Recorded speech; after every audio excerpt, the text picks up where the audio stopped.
Mahigpit naman ang ginagawang pagbabackground check ng Philippine National Police sa mga aplikanteng police para sa binubuong Drug Enforcement Group ng PNP.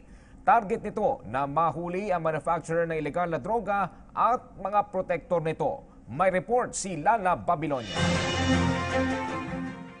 Sinasala ng maigi ang mga magiging tauhan ng PNP Drug Enforcement Group o PNP-DEG ngayong babalik na ang pulisya sa kanilang anti-illegal drugs operations. Inamin naman ni Senior Superintendent Graciano Mijares, ang acting director ng PNP-DEG, na ang pag-recruit ng kanilang personnel ang pinakamalaking pagsubok nila sa ngayon. I was designated, we are on ground zero. So as I assume office talagang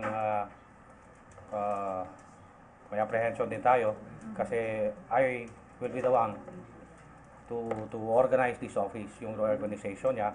So una-una po yung selection ng personnel, lahat po ng resources natin from, alam niyo naman lahat tinanggalan yung AIDG was totally dissolved. Ilan sa mga requirement bago maging tauhan ng PNP-DEG ay ang pagsumite ng background details. Kailangang isumite ng isang aplikante ang kanyang dating assignment kasama ang pangalan ng dati niyang mga naging commander, pati ang kanyang payslip. Hindi matatanggap ang isang aplikante na may naging kasong kaugnay ng iligal na droga at pangingikil.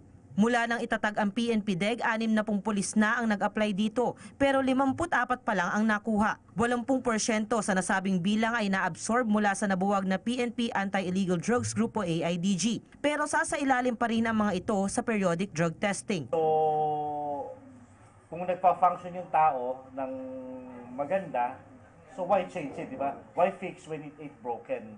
So, pinili kung sino yung talagang nagpa-function sa dating AIDG at pinagtatrabaho. Bukod dyan, target ng PNP na dagdagan pa ng mahigit 400 tauhan ang kanilang Drug Enforcement Group. Samantala, bumuo rin ang pamunuan ng PNP-DEG ng sarili nitong Counterintelligence Task Force para patuloy na imbestigahan ang mga tauhan nila kung sakaling may gawing katiwalian ang mga ito. Inatasan ang PNP-DEG para habulin ang mga high-value target ng pulisya gaya ng mga financier, manufacturer, distributor, trafficker at mga drug protector. Para sa PTV News, Lala Babilonia.